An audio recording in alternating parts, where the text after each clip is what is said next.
You're listening to the Hella Well with Danielle show, a podcast taking women of color on a journey exploring all things wellness and travel related.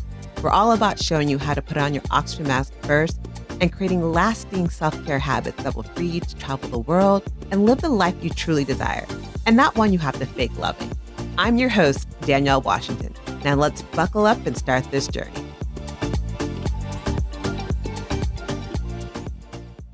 Hello, and welcome to another episode of the Hella Well with Danielle podcast.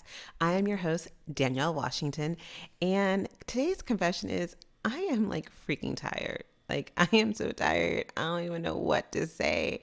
And I don't know, I gotta believe I'm not alone. I gotta believe I'm not the only one who's I've gotten the 8 hours of sleep. I've meditated. I sat and binge watched, this new show that I started watching on Hulu.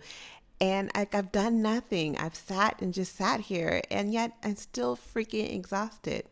If that's you, let me know, because I want to know that I'm not alone. But I also wanted to figure out there's got to be something wrong with what I'm doing. And I realized after doing some research, and as someone who believes in rest and believes in recharging, and I still felt exhausted, something wasn't right. We try to get those 8 hours of sleep. We try to do nothing. We meditate more. But are you still tired? Most likely you're suffering from rest deficit and don't even know it. I know I am.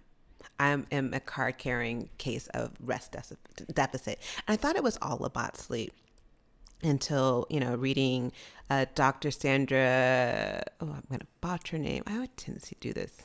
Saundra Dalton-Smith's book, Sacred Rest. So I was reading her book, and I'm telling you right now, I am really tired. So if I look like the struggle is real, let me help you out. The struggle is freaking real, and I'm trying to pull through.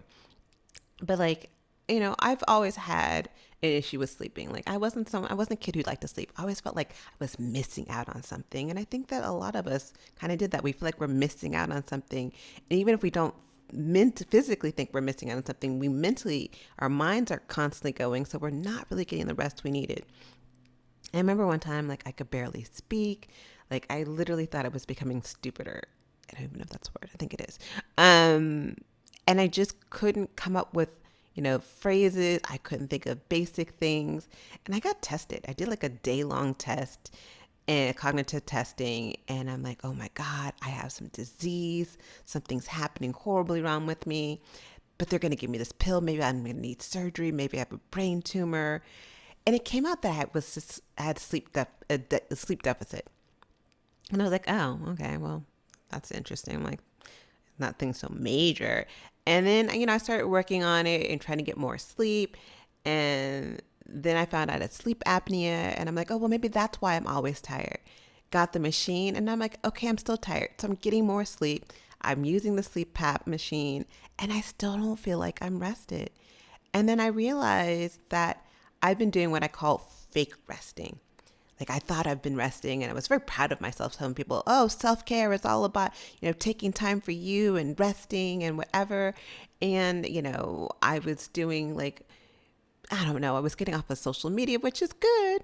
It is a part of, whatever. But I was, well, that's a lie. I wasn't getting off social media. Under my fake resting, I was still scrolling through social media as I was binge watching TV, as I was checking news in the middle of commercials. I was thinking about everything under the sun. And in my mind, I'm like, but I'm just sitting here, or I'm listening to music and I'm dancing and thinking about, oh, this would be good for, another podcast episode. And that's not resting. And let me be clear, another thing, because one of the huge misconceptions most of us have is that we think that rest is sleep. Sleep is a form of rest, but it's not just rest. Rest isn't just sleeping and doing less and not being active. Oftentimes we think anything that's not work or our normal work is considered rest.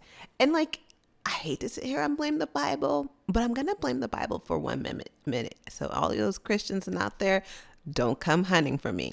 I have a point behind this. So if you look at the Bible, if you know anything about the Bible, I'm not saying I'm know everything, but in the Bible, in, I think first chapter, Genesis, whatever, it talks about God, and God talks, God talking about the importance of rest, and the creator of the universe rested, from the act of work or creating on the seventh day. And so God rested. And it talks about how important rest was to God, that He made this whole seventh day that we're supposed to rest and not do anything. We're gonna stop creating. And I think that made us in our mind believe that, okay, rest just means, anything that again is not part of our normal work lifestyle. And that's what rest is. And it's not. Rest isn't just sleeping. Rest isn't just doing nothing or doing less. There's so much more to rest. And that's what I love about this book, Sacred Rest by Dr. Saundra Dalton-Smith, is that it's more. She talks about there's 7 different types of rest. And I didn't even know there were 7 different types of rest that we need to survive. But, again, if we only think that rest is just about sleep and doing nothing, then yeah, we're not getting it, because we don't even know that we're in a rest deficit, and that we're suffering because we don't even know that there is another one. So I want to help first, starting off with, what is the real definition of rest? So if it's not, rest isn't just sleep, or rest isn't just, anything that's not part of our normal working schedule, what is rest? So the way she describes rest is it's a restorative activity that helps us recharge and pour back into our lives in 7 different areas of our lives. So again, rest is a restorative activity that helps us recharge and pour back into 7 different areas of our lives.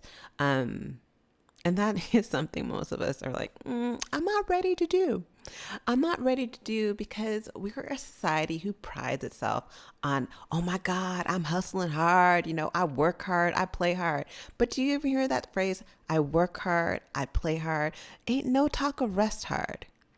There's no talk of resting hard, because we're so constantly going. We're on that hamster wheel of life, because that puts us in a status of, look at me. I'm working hard. I'm doing all these amazing things. I must be doing great because I'm living the American dream.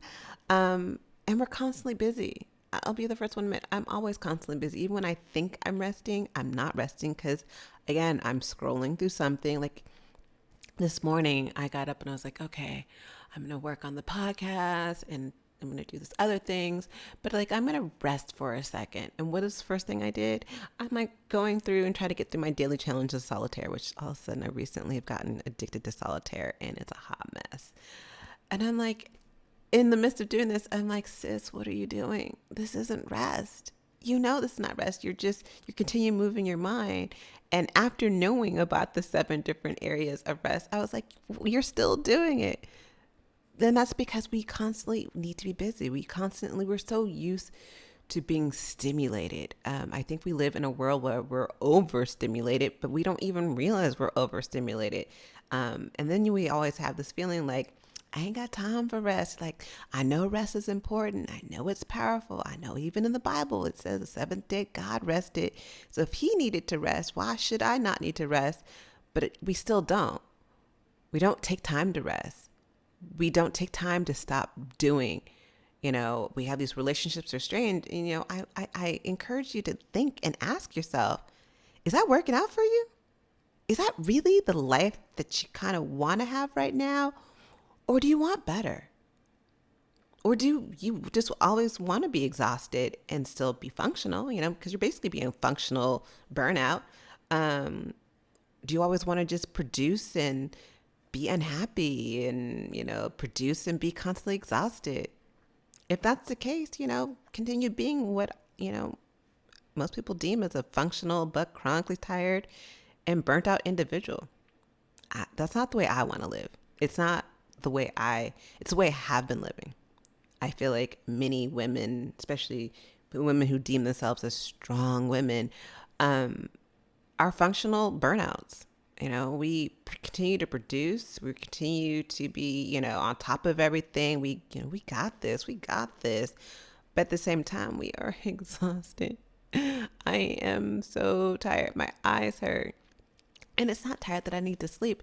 It's other parts of the 7 areas of my life that I haven't rested and I have a major deficit and I haven't tried to address it. So if you're anything like me and you're suffering from rest deficit, but you don't know it, you don't understand rest or the true power of rest, I really wanted to break down these 7 different areas that Dr. Saundra Dalton-Smith talks about.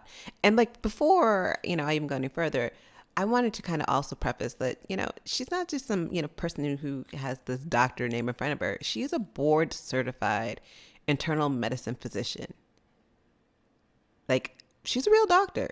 And, she's, has this amazing TED Talk you can find online. But her book about sacred rest and the recovery, your life, renew your energy, restore your sanity is everything. And even if you don't want to read the book, this podcast will at least give you, some help to figure out what are the 7 areas and how can you actually start getting the rest you truly need, if that's something you want. If it's something you want, continue listening and watching this podcast. So let's get into it.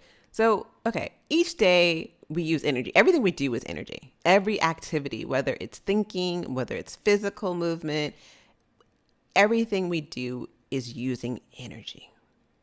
And we usually deplete 1 or 2 types of energy a day and just in doing basic activities. So for me, I consider myself a creative. And so I'm constantly thinking of different things I can do to help, again, with this wellness revolution that I'm trying to create for women of color.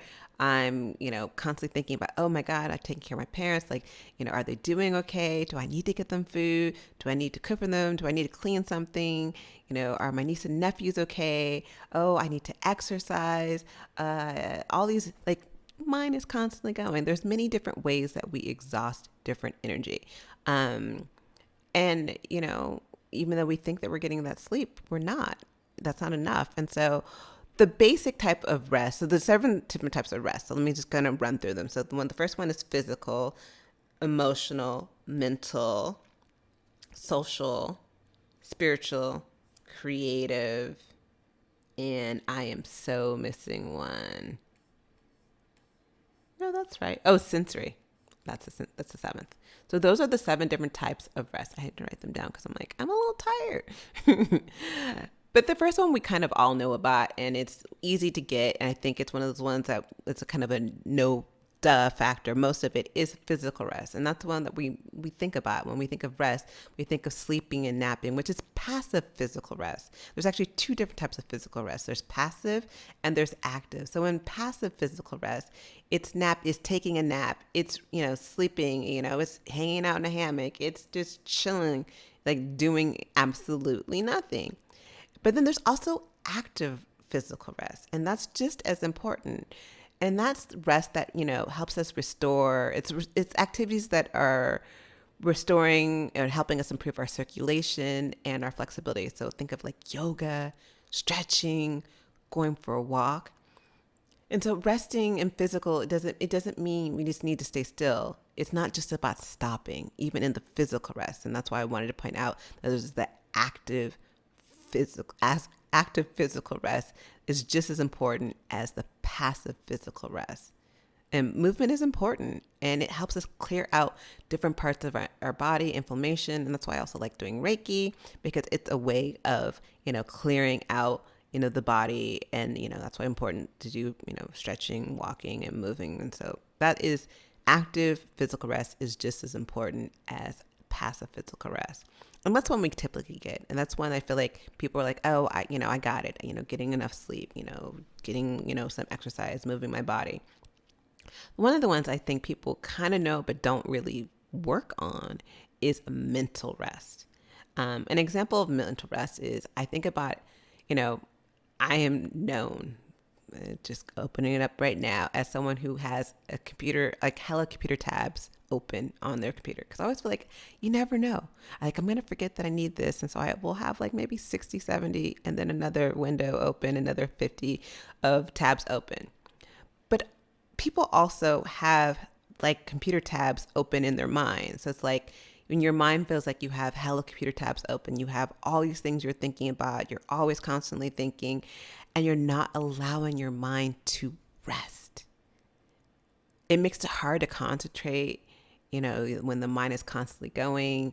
And we need that mental rest. We need those moments where we just quiet the mind. Often known as being mindful. People use meditation as a form of mental rest, which is great. But oftentimes in meditation, people are going through their mind and thinking all these different things. And one thing I would give as a tip is, even if you're using meditation as a way to mentally rest your mind, but you have all these things going in your mind, try focusing on one thing, focusing on one word. And that's just in general. Focus it, whether you're meditating or not. Focus on one thing, focus on one word, and allow your mind to just kind of mentally rest from the noise and instead focus on one thing. I love doing short, like intentional breaks. Like I'll do dance breaks as a way to kind of mentally rest my mind. If I'm like constantly thinking about something or working on something or trying to solve a problem, I'll just do a dance break, or I'll just do a break and just stop. And that's so important, to kind of give yourself that time to just stop thinking, or even stopping to think. At the end of the day, I like to stop from work, and how I kind of stop from work and transition into my evening, activities is, I'll stop my work day and I will sit there and literally cut off all electronics and do nothing. But also what I'll do is I'll record like my top wins. Like what was my wins for the days? What are like 3 good things that happened throughout the day? And I found that has really helped me in kind of shifting my mind from work mind into more restful mind. Also, something I like to do is at night, because I do have a tendency to the mind's constantly going like on a hamster wheel. I do a brain dump. A brain dump, whatever I'm thinking about, get it out there. There's something powerful about putting it out on paper and getting it out of your mind, which helps you, clear out those thoughts and, clear out that mental clutter. And that's why I also say, focusing on one single thought also, again, helps with that mental clutter and kind of clearing that out. And so we just need that. Having your mind constantly go, it's not, even if you're sitting there watching TV or sitting there, resting and watching and just watching, the sky or watching the, river or whatever it is.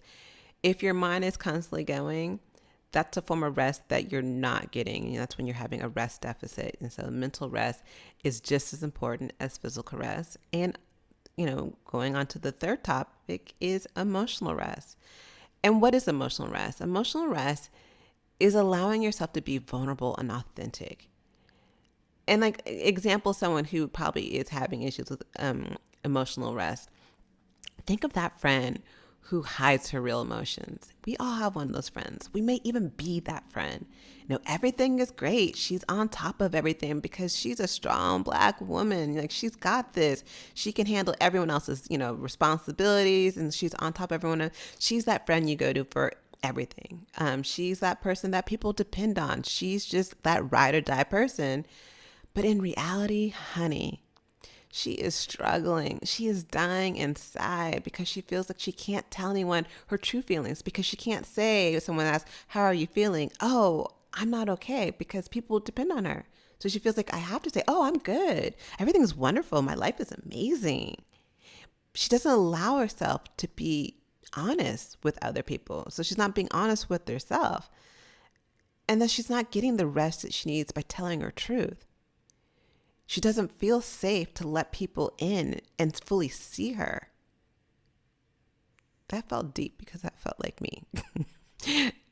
And I find people pleasers are often people who have this emotional rest deficit because there's no boundaries. They don't know how to say no. They don't know how to say, sorry. I don't want, not even sorry. They're saying sorry all the time for things that even, they're their faults, and they're not saying no when they really want to say no. They're saying yes constantly. And it's exhausting. It's exhausting not being you. I think even if you look at code switching at your job, when you can't be fully who you are because you have to be a certain way or have to look a certain persona, as an entrepreneur. You want to be the perfect mom, you want to be the perfect employee. When we're playing those roles that we often find ourselves playing in life, you can't have that emotional rest of being your authentic self. And that stress of holding us back is just, it's a lot, kids. It's a lot. One of the things I love, I heard Dr. Saundra Dalton-Smith say, is like putting makeup on our emotions. I think we put makeup on our emotions all the time. And those are the personas. Oh, that's a good podcast. But it's those personas that we, put on. And if we don't have people in our lives that we can just take off all the makeup and just be authentically who we are, then you're never getting emotional rest because you're always on. Your makeup's always on. You're always like dolled up. We need to be able to be raw. We need to be able to be raw enough to be completely who we are, unapologetically, without feeling that we're going to be judged. And then one of the ways I've been able to do this is by having my therapist. My therapist is someone who, I don't have to be a certain way. I used to try to be a certain way. I wanted my therapist to think I was doing good and all these different things. And look at me, I'm like an amazing patient. And then at one point I realized that's not helping me because I'm, again, putting on makeup for my therapist and I'm paying her. And so when I realized that it was better for me to be raw and be fully how I am and be authentic, then I was able to have a safe space where I could feel emotionally rested. Some people use life coaches. Some people have one or two people in their lives, which is great. And it may not be your spouse or your family members, because oftentimes, again, you may feel like you need to play a role, but finding not a crew, but finding just one or two people in your life where you could be fully yourself makes such a huge difference. And if you don't have that, another thing to do is just journal. Journaling my thoughts, having a space, again, safe space to feel like I can be authentically me, has been a game changer, and it has helped with emotional rest. And it's something that I encourage people to do. I encourage people, to be your authentic self. Ask yourself, how am I today? And be honest with you. And if you don't feel like you could be honest with someone else, be honest with you in a journal. How am I feeling? I'm not feeling okay. I'm not feeling okay because of this. I'm not feeling okay because of that. I am struggling at this. I am whatever, but be honest with yourself. I encourage also another way to, get more emotional rest is to let go of people pleasing. Let go of, feeling like you have to be that perfect person. Take off the makeup, sis, of the emotions and be you, even if it's only for one or two people. So ask yourself, what do I need right now? Does this charge me or drain me? Which also leads to the next level of rest is social rest. And I think that these emotional rest and social rest kind of go together. Social rest, which you would think is, resting from social media. No, social rest is allowing yourself to recognize which relationships recharge you and which relationships drain you, and setting the boundaries for that. And when I first was reading about this, I'm it's okay. So what this means is, which people are toxic and negative in my life, and, which ones do I need to get rid of? And that's not the case, because you can have a relationship that is loving, but you're still causing you to have a social rest deficit.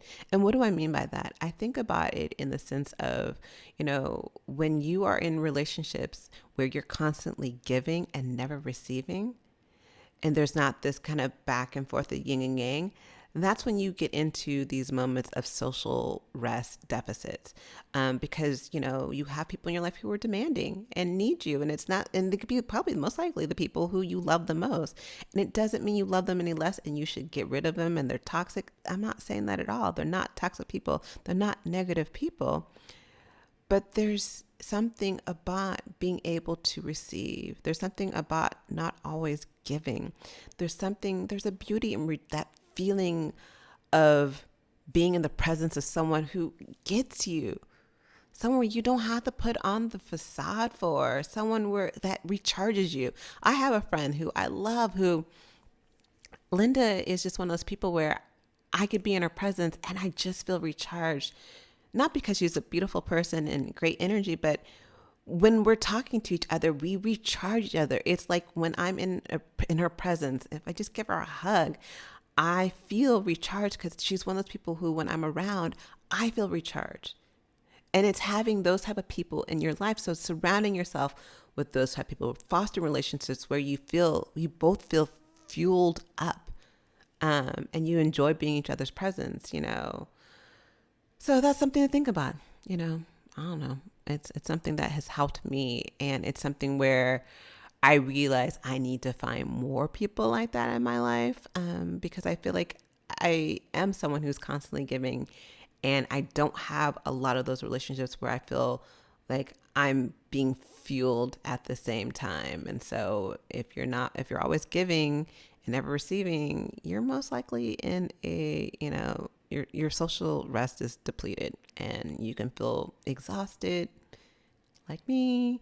And you're probably not setting boundaries and keeping them. And so again, sort of set healthy boundaries and keep them. Surround yourself with positive people, supportive people, and people that make you just feel good and recharged and loved. I think it's so important. I think that's something we just don't think about. Another form of rest is creative rest that we talked about. And this one is not just for creatives. So if you're thinking, I'm not a creative, this doesn't count for me. No, it does.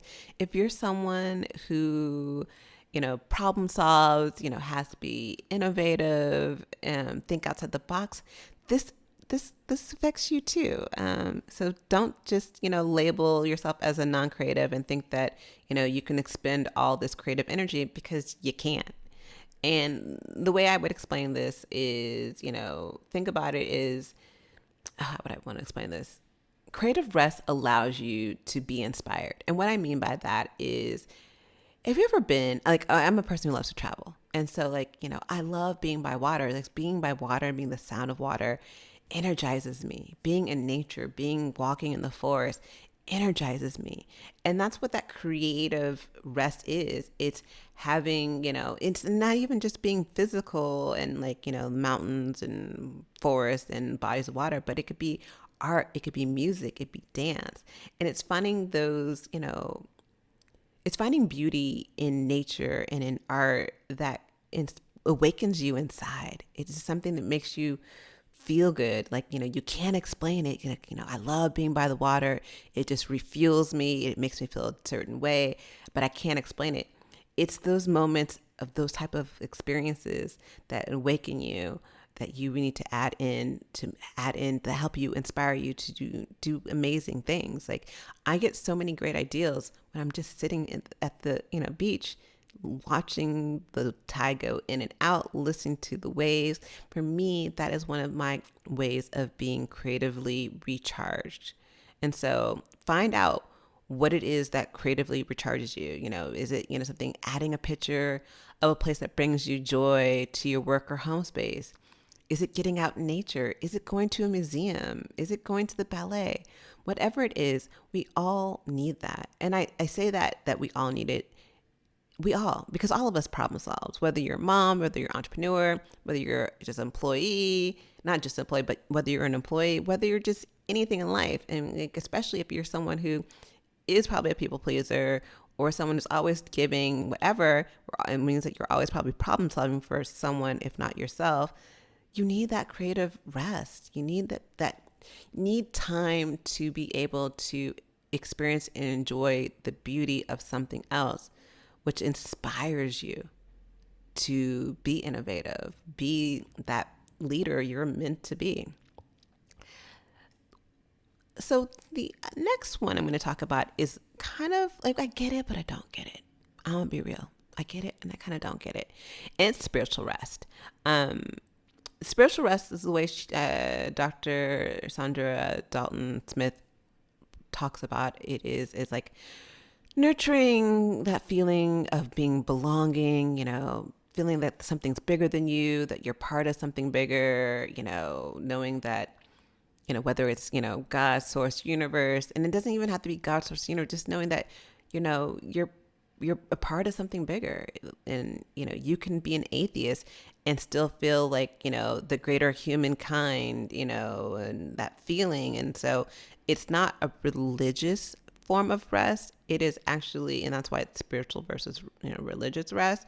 So, because you can't be an atheist and still need and have, you can need spiritual rest, but also have a spiritual rest deficit. How, like, so it's like as if you, didn't believe in something, like there was nothing that you thought was bigger than you. Everything, everything's about me. There's something bigger in this world that you're working towards, or that something's bigger than you. And if you're, lacking in, realizing that, there's a discomfort. So with this one, I encourage people to, engage in something that's greater than yourself, that's outside of, your normal day-to-day life. Add prayer, add meditation, get involved in the community. And that's one of the ways to recharge your spiritual rest. And then the last rest I want to talk about is it's one that I feel like we suffer from and don't even pay attention, and that's sensory rest. And I think in the midst of COVID, I feel like we're struggling from it a little bit more, because I think we're just overly sensitized. I think we're on all these Zoom calls, we're constantly on our phones, we're constantly on our computers, and we're just overstimulated in so many different ways. But it goes beyond that. Like, think about it as, that friend who's a working mom, who, she does everything. She has her kids. She's like, especially during COVID. So she's working from home. Her kids are home. Her kids are yelling, "Mommy, mommy, mommy." They're jumping on her. She has her boss who is demanding. She has all these, meetings to get to. She's put in, for some god awful reason, the artificial lighting that we have in offices, because she likes that feeling at home. Not realizing that, she's always on the computer. She has all these notifications binging all day long. The smells of everything around her are getting to her. She's always playing music in the background, with notifications, and she's living in the city. So you're hearing ambulances going by. You're hearing all the noises of cars honking by. That's a lot. That's a lot. That's taking in, that sensory input is a lot. And, it can make someone really angry, irritable, anxious. They may not even realize that person who's constantly angry or irritable or anxious is because they're having all these excessive inputs of sensory. And we don't even realize it. Like, for me, perfect example, I went to a park yesterday. Like, I've been so tired this weekend that I went to a park, and I'm like, I'm just going to rest. I'm going to go to the park and I'm going to rest. What did I do at the park? Of course, wasn't resting. I decided to read a book on Karuna Reiki. I decided to meditate. And then when I was like, okay, we're going to put all these things down. We're really going to rest. And then I'm like, okay, what are the sounds? I'm hearing all these different, things I'm hearing. And what am I seeing? And what am I smelling? What am I feeling? And I wasn't allowing myself just to let go of all the senses around me. And that is not good. So how do you deal with sensory rest? I encourage you to turn off the noise, sit in darkness, and just be. Take breaks and close your eyes throughout the day. Just literally take 5 minutes and just close your eyes and just shut down your thoughts as best as you can. Turn off your electronics at night. And I love putting my phone on Do Not Disturb. I put my phone on Do Not Disturb pretty early, and I put it on to a certain time in the morning. I'm not telling people because I don't want anyone to game my Do Not Disturb system. But I found that has been really helpful, because before I was doing that, I would be waking up in the middle of the night because someone's sending me a notification. And that could be someone. It could be like Clubhouse notifications. It's not even hearing the notifications, seeing the constant Clubhouse notifications, constant Facebook notifications, Instagram notifications, seeing the things pop up on your phone and on your computer constantly is still a sensory situation that you're going through. It's still a sensory overload that you're dealing with. And when you're not understanding how these senses, how these things are showing up in your life, and you're wondering why you're angry and stressed and irritable, yeah, because you're fucking, ooh, sorry, I was trying not to swear today. It's because you're overloaded. It's because you're overloaded, period. And so I don't know. It's one of those things where all these types of sleeps matter. But what I wanted to point out was, I was listening to Dr. Saundra Dalton-Smith talk about, the types of rest and the top, like in like ranking them. And I thought the rank was pretty interesting. And at the lowest, so at the bottom of the list, if you looked at all seven and you were supposed to rank them from, oh my God, I need to fix this ASAP, to, no, I kind of have this covered, whatever. At the bottom, I kind of have this covered. I'm doing pretty okay with it, was physical. And that makes sense. Because if you think about it, we all know we need sleep. We all know, we thought was rest, was sleep and rest was mixed together. We're like, oh, we all know we need sleep and we need rest, and we're doing these things. And so most of us have a pretty good sense and are pretty well versed in how to take care of our physical rest needs. Where we are struggling, and this is where I want to give us the top three things where we're struggling the most, is mental. And that shouldn't be surprising, because again, in COVID, when you can't go anywhere and there's no breaks and whatever, I used to use my commute as my form of rest mentally. I was like, oh, there's that, I'm driving, so can't be on the phone, can't be texting, can't be checking everything.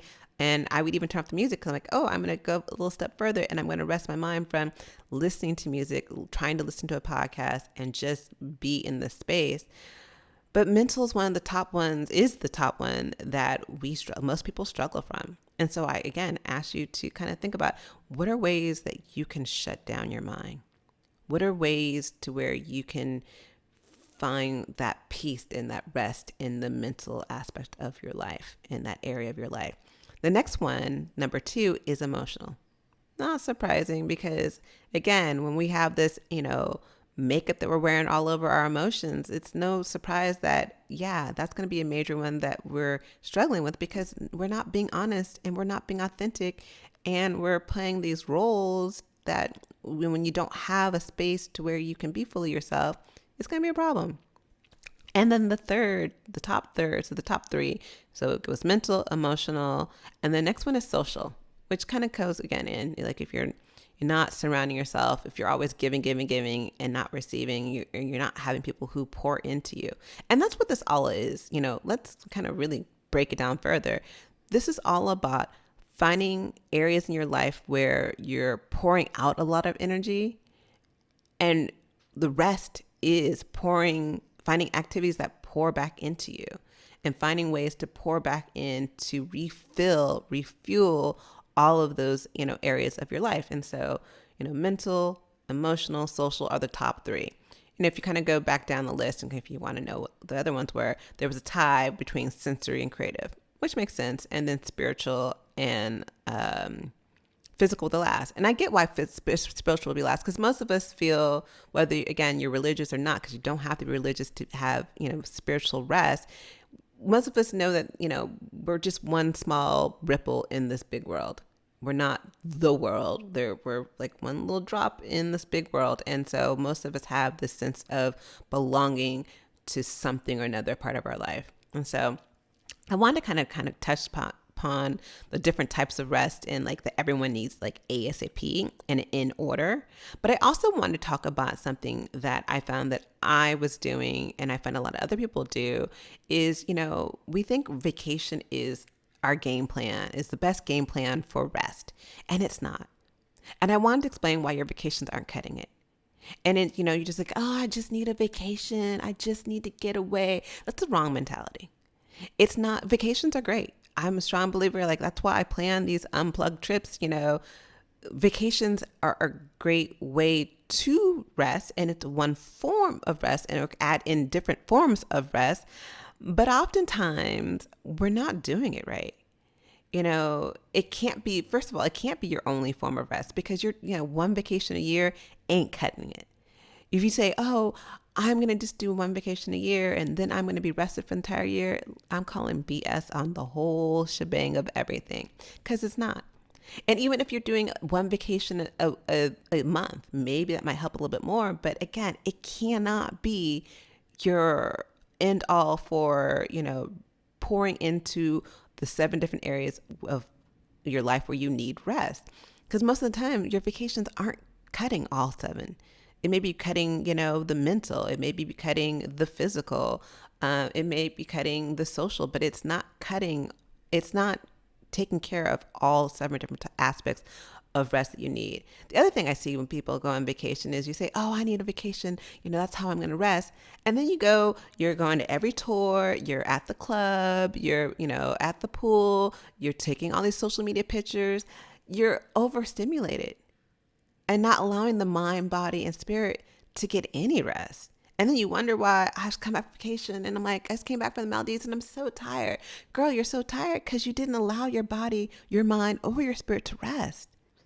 But you were on vacation and was supposed to rest. And then you need a rest from your vacation, which was supposed to be your rest. And you're wondering, but why is that? Now you know why. Because you're not doing it right. And you're using it as this end-all strategy to help, and not realizing that it's not going to help all 7. Most likely it's not going to help all 7. So I want you guys to think about this. I want you to think about areas where you could be pouring. What areas are you pouring the most out of? And where do you need to replenish? What types of rest do you need to be focusing on right now? Like right now, if I had to look and think to myself, I need to focus in on the social.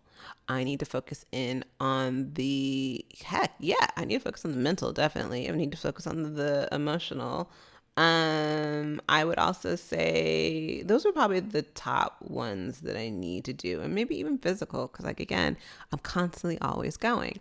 But ask yourself, what's really making me tired? And it's not just physical.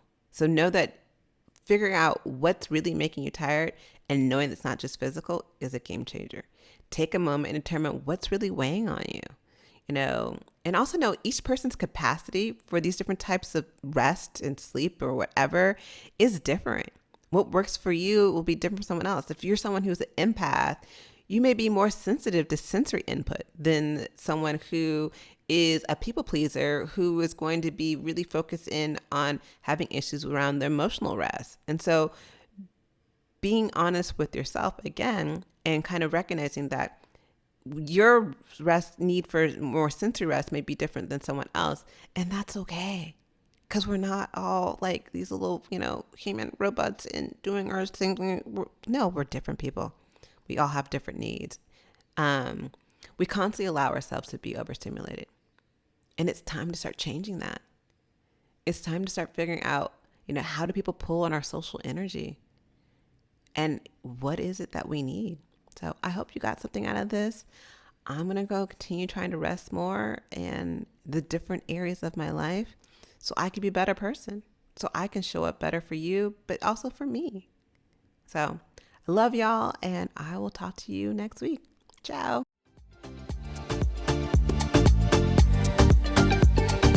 Thanks for joining us this week on the Hello Well with Danielle show. Make sure to visit our website, hellowellwithdanielle.com, where you can subscribe to our show on iTunes, Spotify, and Amazon Music and never miss an episode.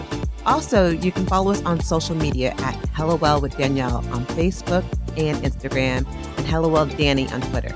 And if you hella love the show and got some good nuggets out of it, know that I'm not too proud to ask for you to please leave a rating or review on iTunes so that we can continue to expand our reach and help other women of color. Again, thanks so much for listening, and I hope to see you next week. Ciao.